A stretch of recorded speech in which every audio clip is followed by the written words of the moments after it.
اعوذ باللہ من الشیطان الرجیم بسم اللہ الرحمن الرحیم الحمد للہ الواحد الاحد الفرد الصمد والصلاة والسلام علی مصدر الخیر واشرف بریتہ ابی القاسم المصطفیٰ محمد وعلی آلہ الاطیبین الاطہرین المنتجبین اما بعد۔ برادران عزیز، آج کل سوشل میڈیا پر امام حسین علیہ السلام کے متعلق اور کچھ لوگ شکوک و شبہات پیدا کرنے کی کوشش کر رہے ہیں اور یزیدیت اور یزید کے دفاع میں لگے ہوئے ہیں، تو اس لیے ضرورت محسوس ہوئی کہ شخصیت امام حسین علیہ السلام پر کچھ گفتگو پیش کی جائے۔ امام حسین علیہ السلام کی شخصیت کو اگرچہ قرآن مجید کے آئینے میں بھی دیکھا جا سکتا ہے اور رسالت مآب صلی اللہ علیہ وآلہ وسلم کی احادیث کی روشنی میں بھی شخصیت امام حسین علیہ السلام کو دیکھا جا سکتا ہے، اور تیسرا آئینہ جس میں امام حسین علیہ السلام کی شخصیت کو دیکھا جا سکتا ہے وہ ان کے اپنے فرامین ہیں، ان کے اپنے اقوال ہیں اور ان کے خطبات ہیں۔ اگر آپ نبی کریم صلی اللہ علیہ وآلہ وسلم کی احادیث کی روشنی میں امام حسین علیہ السلام کی شخصیت کو دیکھنا چاہتے ہیں اور معرفت حاصل کرنا چاہتے ہیں تو اس کے لیے رسالت مآب صلی اللہ علیہ وآلہ وسلم کا یہ فرمانا کہ حسین منی وانا من حسین، حسین مجھ سے ہے اور میں حسین سے ہوں، حسین مصباح ہدن و سفینۃ نجات، کہ حسین ہدایت کا چراغ ہے اور نجات کی کشتی ہے۔ اسی طرح سے نبی کریم صلی اللہ علیہ وسلم کا فرمانا کہ الحسن والحسین سیدا شباب اہل الجنہ، حسن اور حسین جوانان جنت کے سردار ہیں۔ اور امام حسین علیہ السلام اور واقعہ کربلا دونوں کو ملا کے دیکھنا چاہتے ہوں تو رسالت مآب صلی اللہ علیہ وآلہ وسلم کے مختلف فرامین، اگرچہ کچھ لوگوں نے یہ بھی غلط فہمی پیدا کرنے کی کوشش کی ہے کہ امام حسین علیہ السلام نے تو اچانک سفر کیا مدینہ سے کوفہ کی طرف اور انہیں تو پتہ ہی نہیں تھا کہ راستے میں کربلا واقع ہو جائے گی اور جنگ ہو جائے گی اور اس طرح مجھے قربانی دینا پڑے گی۔ حالانکہ روایات و احادیث اس موضوع پر موجود ہیں کہ امام حسین علیہ السلام بچپن سے جانتے تھے واقعہ کربلا کے متعلق۔ جناب حذیفہ یمان کی روایت ہے کہ جب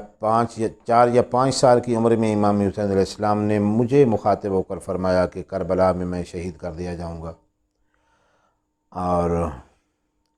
میں تعجب کی حالت میں رسالت مآب صلی اللہ علیہ وآلہ وسلم کی خدمت میں پیش ہوا اور عرض کی کہ آپ کے نواسی حسین اس طرح سے فرما رہے ہیں، تو نبی کریم صلی اللہ علیہ وآلہ وسلم نے فرمایا کہ ہاں حسین جانتے ہیں۔ اور اسی طرح سے جناب ام سلمہ سے روایت ہے کہ 4 یا 5 برس کی عمر میں حسین علیہ السلام آئے اور رسول اللہ حجرے میں تشریف فرما تھے، آرام کر رہے تھے، اور حسین اندر چلے گئے اور تھوڑی دیر کے بعد رسالت مآب صلی اللہ علیہ وآلہ وسلم کے رونے کی آواز آئی اور میں گئی تو اندر داخل ہوئی۔ میں نے دیکھا کہ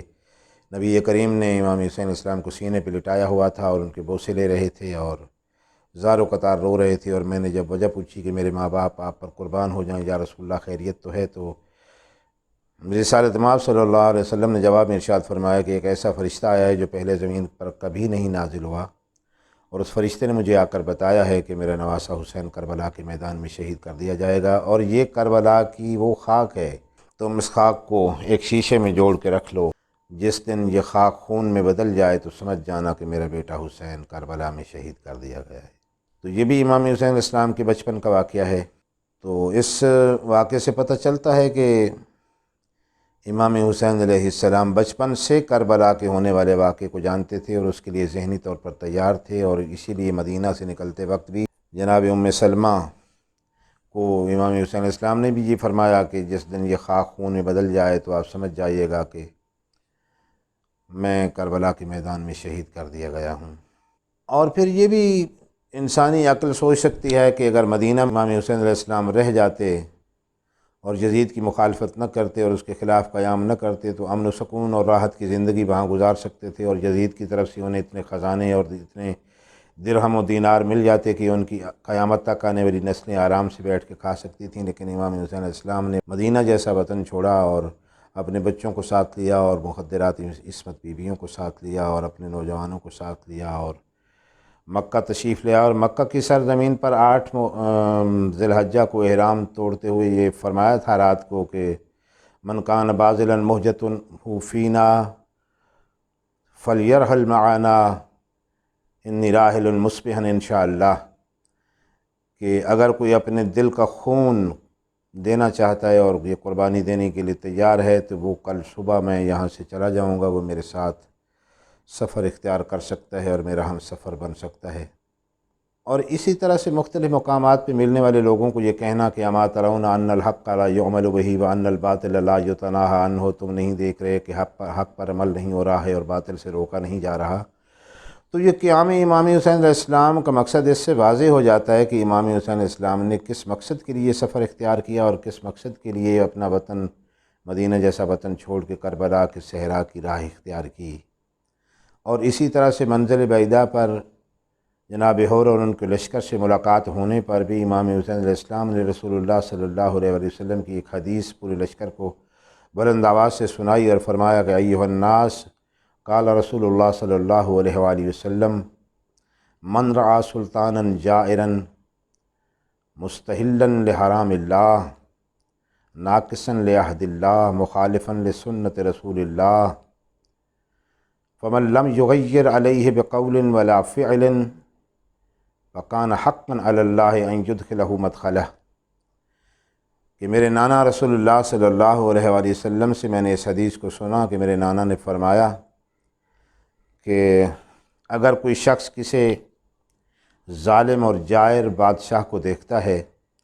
کہ جو اللہ کی حرام کردہ چیزوں کو حلال قرار دے رہا ہے، ناقصا لعہد اللہ، اللہ کے عہد کو توڑ دینے والا ہے، وہ مخالفا لسنت رسول اللہ، رسول اللہ صلی اللہ علیہ وسلم کی سنت کو تبدیل کر دینے والا ہے، وَيَعْمُلُ بَيْنَ الْعِبَادِ بِالْإِثْمِ وَالْعُدْوَانِ، اور لوگوں کے درمیان گناہ اور تعدی اور تجاوز کا عمل کرنے والا ہے، فَلَمْ يُغَيِّرْ عَلَيْهِ بِقَوْلٍ وَلَا فِعْلٍ، اور اگر کوئی اس اپنے فعل کے ذریعے سے یا اپنے قول کے ذریعے سے اس کے خلاف آواز بلند نہیں کرتا، فَكَانَ حَقًّا عَلَى اللَّهِ أَن يُدْخِلَهُ مَدْخَلَهُ، تو پھر اللہ تعالیٰ حق رکھتا ہے کہ جہنم کے جس طبقے میں اس ظالم اور جائر بادشاہ کو پھینکے، جہنم کے اسی طبقے میں اس رعایا کو بھی ڈال دیے جس نے کوئی صدائے احتجاج اس جور اور ظلم اور اس عدوان اور اس اسم اور اس گناہ کے خلاف بلند نہیں کی ہے۔ تو عزیزان گرامی، یہاں سے بھی مقصد امام حسین علیہ السلام ثابت ہو جاتا ہے کہ کس مقصد کے لیے امام حسین علیہ السلام نے قیام کیا ہے۔ اور اسی طرح سے کربلا کے میدان میں خطبے میں ارشاد فرمایا کہ الا وان الدعی ابن الدعی قد رکضنی بین السلۃ والذلۃ وہیہات من الذلہ، ابن زیاد کی طرف اشارہ کرتے ہوئے فرمایا کہ ابن زیاد نے مجھے تلوار اور ذلت کے درمیان مخیر کیا ہے، وہیہات من الذلہ، اور ذلت ہم سے بہت دور ہے، ہمارے خاندان سے دور ہے، ہم ذلت کو قبول کرنے والے نہیں ہیں، تلوار کو قبول کر لیں گے، گلا کٹا دیں گے، سر قلم کرا لیں گے، لیکن ذلت کو حسین قبول نہیں کرے گا۔ یا ان لفظوں سے بھی شخصیت امام حسین علیہ السلام نکھر کے سامنے آ جاتی ہے کہ امام حسین علیہ السلام کے اس قیام کا مقصد کیا تھا۔ اور پھر آگے فرمایا کہ وَيَعْوَ اللَّهُ لَنَا وَرَسُولُهُ وَالْمُؤْمِنُونَ وَحُجُورٌ طَابَتْ وَطَهُرَتْ، اور اللہ اور اس کا رسول اور مومنون اور وہ پاکیزہ آغوش جس میں حسین نے پرورش پائی ہے، وہ حسین کو روک رہی ہے کہ حسین اس ذلت کو قبول نہ کرے۔ وہ ذلت کیا تھی؟ یزید کی اطاعت کی ذلت، یزید کی بیعت کی ذلت، اور ظلم و جور کا ساتھ دینے کی ذلت، اور حق کا راستہ چھوڑ دینے کی ذلت، اور اس پر امام حسین علیہ السلام نے عزت کو ترجیح دی۔ لیکن انتہائی افسوس سے کہنا پڑتا ہے کہ آج کے دور میں 14 صدیاں گزرنے کے بعد بھی، تمام حقائق سامنے ہونے کے باوجود بھی، اور ساری تواریخ پڑھ لینے کے بعد بھی لوگ جو ہیں آنکھوں پر پٹی باندھ کر یزیدیت کا دفاع کرنے میں مصروف ہیں، امام حسین علیہ السلام کی مخالفت کرنے میں اور کربلا کے حقائق کو مسخ کرنے میں مصروف ہیں۔ جیسا کہ جاوید احمد غامدی صاحب، آپ ان کا ویڈیو کلپ دیکھ لیں کہ انہوں نے ان سے جب سوال کیا گیا ہے کربلا کے متعلق، امام حسین علیہ السلام کے متعلق اور یزید کے متعلق، تو انہوں نے یہ جواب دیا ہے۔ سوال ہے، آپ کی ایک ویڈیو دیکھی جس میں آپ حضرت امام حسین اور یزید کے بارے میں سوال کے جواب میں آپ یزید کو غلط کہنے سے گریز کر رہے ہیں۔ یہ ایک ایسا واقعہ ہے جس نے پوری امت مسلمہ کو دو حصوں میں تقسیم کر دیا۔ حیرت ہے کہ آپ جیسے صاحب علم بھی اس کے بارے میں واضح موقف نہیں رکھتے۔ تو یہ تاریخی واقعات ایسے نہیں ہوتے کہ ان کے بارے میں حتمی رائے قائم کی جا سکے۔ اس وجہ سے میرا طریقہ یہ ہے کہ میں زیادہ سے زیادہ یہ بات کہوں گا کہ جتنا کچھ میں نے مطالعہ کیا ہے میرے خیال میں معاملہ ایسے ہوا ہوگا، بس اس سے زیادہ میں کوئی بات حتمی طور پر نہیں کہتا۔ تو نہ میں کسی کو پھانسی چڑھانے کا قائل ہوں، محض تاریخی معلومات کی بنیاد پر میری پہلے ملاقات ہو اس آدمی سے، مجھے پتہ چلے کہ اس نے کیا کہا تھا، اس کا موقف کیا تھا۔ مجھے تو قرآن مجید نے یہ تعلیم دی ہے کہ اگر کسی مسلمان پر تہمت لگا دی جائے تو اس کے کردار کو، اس کی سیرت کو سامنے رکھ کر تمہیں رائے قائم کرنی چاہیے، اور یہ کہہ دینا چاہیے کہ سبحانہ کا ھذا بہتان عظیم۔ تو برادران گرامی، آپ نے ان کا کلپ سماعت کر لیا ہے، اور دو اہم باتیں جو انہوں نے اس میں کی ہیں، ایک یہ کہ میں کسی کو پھانسی تو نہیں چڑھا سکتا، تو ظاہر ہے اس میں وہ امام حسین علیہ السلام کی بات نہیں کر رہے ہیں بلکہ یزید کے لیے بات کر رہے ہیں کہ یزید نے کر کے اس قسم کا کوئی کام کیا ہے تو میں یزید کو پھانسی تو نہیں چڑھا سکتا ہوں۔ تو ان سے گزارش ہے کہ آپ سے کسی نے کہا بھی نہیں ہے کہ آپ یزید کو پھانسی پہ چڑھائیں، لیکن کسی ظالم کے ظلم کی مذمت تو کی جا سکتی ہے، یا ظالم کی مذمت تو کی جا سکتی ہے، کوئی ایسا بیان، کوئی ایسی بات تو کی جا سکتی ہے جس سے مظلوم کی ہمدردی کی طرف اشارہ ہو۔ اور دوسری بات جو انہوں نے کی ہے، جو بہت ہی اہم بات ہے، اور اس سے بھی یزید کی طرف ہی ان کا اشارہ تھا، اور وہ تھا کہ سبحانک ھذا بہتان عظیم، اور یہ سورہ نور کی ایک آیہ مجیدہ ہے جس کا انہوں نے حوالہ دیا ہے، اور اس سے بھی ان کا اشارہ یزید کی طرف تھا کہ گویا یزید کے متعلق جو باتیں کی جاتی ہیں وہ ایک بہتان عظیم ہے۔ تو ان کی یہ گفتگو سننے کے بعد انتہائی حیرت ہوئی، اور مختلف کتابوں سے، مستند کتابوں سے اور بزرگ علماء کی آراء جو یزید کے متعلق ہیں، اور جو خود دیوان یزید ہے، یزید کا اپنا دیوان، جو کہ وہ شاعر بھی تھا، تو چند ایک اشعار سے میں شروع کرتا ہوں جس سے آپ کو پتہ چل جائے گا کہ یزید کون ہے، اور یہ سب سننے کے بعد بھی کیا انسان، باضمیر انسان یزید کی وکالت کر سکتا ہے یا اس کا دفاع کر سکتا ہے۔ تو یہ یزید کا شعر ہے: شراب انگور ساقی کے دست مشرق سے طلوع کرتی ہے اور میرے منہ کے مغرب میں غروب ہو جاتی ہے۔ یزید اپنا مزاج اور اپنی عادت بتا رہا ہے کہ میں ایک شراب خوار انسان ہوں، اور شراب خوار ہونے پہ گویا کہ فخر کر رہا ہے اور اس پر اشعار لکھ رہا ہے۔ دوسرے شعر میں، یہ اشعار کا ترجمہ عرض کر رہا ہوں میں آپ کی خدمت میں، دوسرے شعر میں کہتا ہے کہ دین محمد میں اگر شراب حرام ہے تو مسیح ابن مریم کے دین کے مطابق لے آ۔ چونکہ مسیح ابن مریم کے دین میں، اگرچہ جناب مسیح علیہ السلام کے دین میں بھی شراب حرام ہے، لیکن انجیل کی تعریف کے بعد انہوں نے اس کو حلال قرار دیا، تو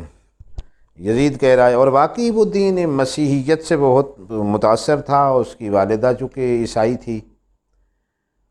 اور اس کے ماموں عیسائی تھے، پورا عیسائیوں کا قبیلہ تھا جو ایک صحرا میں آباد تھا، اور وہاں اصل میں یزید پلا بڑا بھی وہیں، اور وہیں اپنے ماموں کے قرب سے بہت متاثر ہوا، اور وہ اسی لیے اپنے گلے میں وہ عیسائیوں والی صلیب بھی ڈالتا تھا یزید، اور آخری وقت جب وہ مرا ہے تو اس کے گلے میں وہی عیسائیوں والی صلیب تھی، اور اس کا ایک ثبوت اس شعر میں بھی موجود ہے کہ دین محمد صلی اللہ علیہ وسلم میں اگر شراب حرام ہے تو مسیح ابن مریم کے دین کے مطابق لے آ۔ دوسرے شعر میں کہتا ہے کہ جو کچھ ہے یہی دنیا ہے، اس کے علاوہ کوئی آخرت نہیں ہے، لہذا اس دنیا کی لذتوں کو کیسے چھوڑا جا سکتا ہے۔ یہ یزید کے اشعار کا ترجمہ عرض کر رہا ہوں جس سے یزید کی سیرت آپ کے سامنے کھل کے آ جائے گی۔ اسی طرح سے یہ یزید کے شعر کا ترجمہ عرض کرتا ہوں جو اس کے دیوان میں لکھے ہیں۔ ابو الفرج ابن الجوزی نے اپنی کتاب الرد علی المتعصب العنید، اور اسی طرح سے وفیات الاعیان میں بھی یہ شعر موجود ہیں۔ اس کے بعد سبت ابن جوزی نے تذکرہ میں، اور ان کے دادا ابو الفرج نے تفصیل سے لکھے ہیں یزید کے یہ شعر، جو اپنی محبوبہ سے مخاطب ہو کر کہتا ہے کہ اے میری جان قریب آ اور اپنے دل کی باتیں مجھے اونچی آواز میں بتا، اچھا نہیں لگتا کہ تو آہستہ بات کرے۔ اسی طرح اگلے شعر میں کہتا ہے کہ قیامت کے خوف کی باتیں جھوٹ ہیں جو دل کو ساز و آواز سے دور کر دیتی ہیں۔ ہارون عباسی کے سامنے ابراہیم بن اسحاق نے یزید کے شعر پڑھ کر سنائے تو ہارون نے بھی اس پر لعنت کی اور کہا کہ زندیق اللہ کا بھی منکر ہے اور حشر و نشر کا بھی انکاری ہے۔ اسی طرح سے یزید اپنے ایک شعر میں کہتا ہے کہ اے میرے ہم پیالہ ساتھیوں، اٹھو اور ساز و آواز پر توجہ دو، اور دین تو ایک خرافات ہے، اسے چھوڑو۔ اذان کی آواز سے مجھے سازوں کی آواز نے کھینچ لیا ہے۔ آگے کہتا ہے کہ جنت حور العین کو قربان کرتا ہوں ایک بوڑھی گانے والی مغنیہ پر، یعنی اس عورت پر جو گانے گاتی ہے اس پر میں قربان کرتا ہوں، جنت کو بھی قربان کرتا ہوں اور حور العین کو بھی قربان کرتا ہوں، اور جنت کی ساری نعمتیں گویا قربان کر رہا ہے۔ سبت ابن جوزی تذکرہ کے صفحہ 148 پر لکھتے ہیں، اور اس کے علاوہ مقاتل کی کتابوں میں آیا ہے کہ جیرون کے محلہ کے محل کی چھت پر یزید منظر دیکھ رہا تھا جب اہل بیت کی مخدرات کو شام میں دمشق میں لایا گیا۔ وہاں اس نے یہ 2 شعر پڑھے اور اپنا کفر ثابت کیا۔ اسی وقت کوا بولا، اور عرب میں کوے کے بولنے کو فعل بد سمجھا جاتا تھا، تو اس نے کوے کو مخاطب ہو کر یہ شعر پڑھا جس کا ترجمہ ہے، اے کوے تو بولے یا نہ بولے، میں نے تو رسول اللہ سے اپنا قرضہ چکا لیا ہے، یعنی بدر و احد اور حنین میں جو میرے مارے گئے تھے بزرگ، میں نے ان کا بدلہ لے لیا ہے اور رسول اللہ کے نواسے کو میں نے قتل کر دیا ہے۔ یہود و نصارہ کے سامنے اور مسلمانوں کے سامنے بڑے دربار میں یزید نے یہ شعر پڑھے، لیت اشیاخی ببدر شاہدو جز الخضرج من وقع العسل لاحلوا واستحلوا فرحا ثم قالوا یا یزید لا تشل لعبت ہاشم بالملک فلا جاء خبر ولا وحی نزل۔ یہ یزید کے اشعار ہیں جن کا ترجمہ بنتا ہے کہ اے کاش میرے قبیلے کے بزرگ جو بدر میں مارے گئے دیکھ سکتے تو خوشی سے کھل اٹھتے اور کہتے کہ یزید تیرے ہاتھ شل نہ ہوں، ہم نے ان کے بہترین لوگوں کو قتل کر دیا، یہ جنگ بدر کا بدل دیا ہے۔ بنی ہاشم نے سلطنت کا کھیل کھیلا، نہ کوئی آسمان سے خبر آئی ہے اور نہ ہی کوئی وحی نازل ہوئی ہے۔ یہ یزید کا عقیدہ ہے جو اپنے اشعار میں وہ بیان کر رہا ہے، یعنی پورے قرآن کا انکار کر رہا ہے کہ کوئی وحی آسمان سے نازل ہی نہیں ہوئی ہے، کوئی نبوت نہیں ہے، کوئی رسالت نہیں ہے، ولا وحی نزل۔ اب اگر قرآن سے اگر کسی کو پیار ہو تو اسے تو چاہیے کہ وہ یزید پر لعنت کرے، کیونکہ یزید پورے قرآن کا انکاری ہے، ہم سے لے کے بناس تک کسی ایک آیت کو بھی یزید نہیں مانتا۔ اسی طرح سے ابو الفرج خطیب خوارزمی لکھتے ہیں، یزید نے یہ اشعار اس وقت پڑھے جب سر امام اس کے سامنے رکھا تھا اور وہ چھڑی سے مار رہا تھا۔ امام احمد ابن حنبل یزید پر لعنت کو جائز سمجھتے ہیں۔ مسعودی نے مروج الصعب میں لکھا ہے، اور دمیری نے حیات الحیوان میں، یزید نے بہت سے بندر پال رکھے تھے جنہیں ریشم کے لباس پہناتا تھا، سونے کے پٹے ان کے گلے میں ڈالے ہوئے تھے، انہیں گھوڑوں پر سوار کراتا تھا۔ کتے بہت سے یزید نے پال رکھے تھے جن کے گلوں میں سونے کے پٹے ہوتے تھے، انہیں کتوں کو خود نہلاتا تھا یزید۔ ان کتوں کو سونے کے برتنوں میں پانی پلایا جاتا تھا، پھر ان کتوں کا بچا ہوا کھانا یزید خود کھا لیا کرتا تھا اور شراب کے نشے میں دھت رہتا تھا۔ مروج الذہب کی جلد 2 میں مسعودی لکھتے ہیں، یزید کے کردار فرعون جیسا تھا، بلکہ فرعون کو اپنی رعیت کے لیے یزید کی نسبت عادل لکھنا چاہیے، اور یہ کہ یزید حکومت اسلام میں ایک ننگ ہے۔ شراب وہ پیتا تھا، رسول اللہ کے بیٹے کو شہید کرایا، وصی رسول اللہ امیر المومنین پر لعنت کرائی، خانہ کعبہ کو آگ لگوائی، اہل مدینہ کا قتل عام کیا۔ سبت ابن جوزی تذکرہ کے صفحہ 63 پر لکھتے ہیں، 62 ہجری میں مدینہ سے ایک جماعت شام گئی، جب انہوں نے یزید کے کرتوت دیکھے تو پلٹ کر مدینہ آئے اور بیعت توڑی اور علل اعلان یزید پر لعنت کی، اور عثمان بن محمد بن ابی سفیان کو جو کہ مدینہ کا گورنر تھا یزید کی طرف سے، اسے گورنری کے عہدے سے مدینہ والوں نے معزول کیا اور مدینہ سے نکال دیا۔ اور عبداللہ بن حنظلہ غسیل الملائکہ نے کہا کہ اے لوگو، ہم شام گئے تو دیکھا کہ یزید کے پاس اگر ہم 3 دن سے زیادہ رہ جاتے تو شاید آسمان سے ہم پر پتھر برستے۔ وَرَجُلٌ لَا دِينَ لَهُ يَنْكِحُ الْأُمَّهَاتِ وَالْبَنَاتِ وَالْأَخَوَاتِ وَيَشْرَبُ الْخَمْرَ وَجَدَعُ الصَّلَاةَ يَقْتُلُ أَوْلَادَ النَّبِيِّينَ کہ یزید ایک ایسا انسان ہے جس کا کوئی دین نہیں ہے، وہ اپنی ماؤں بہنوں سے نکاح کرتا ہے اور شراب پیتا ہے اور نماز کا تارک ہے اور نبیوں کی اولاد کا قاتل ہے۔ جب یزید کو پتہ چلا تو اس نے مسلم بن عقبہ کو ایک کثیر لشکر کے ساتھ مدینہ بھیجا۔ انہوں نے مدینہ میں 3 دن تک قتل عام کیا۔ مسعودی اور دوسرے مورخین لکھتے ہیں کہ اتنا قتل عام ہوا کہ مدینہ میں کے خون گلیوں میں بہہ نکلا، اور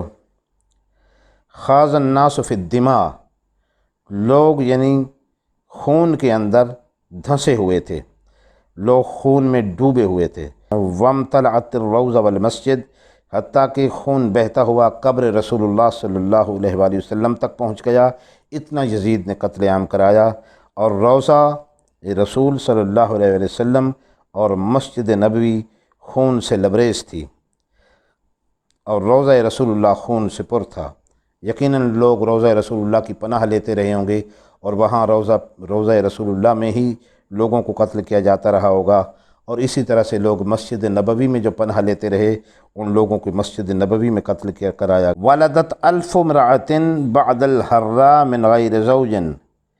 کہ 1000 عورت نے بچے جنے واقعہ حرہ کے بعد بغیر شوہر کے، یعنی کنواری عورتوں کے بچے ہوئے۔ کیا یہ یزید نے ظلم نہیں کیا؟ کیا قرآن میں اللہ نے ظالم پر لعنت نہیں کی ہے؟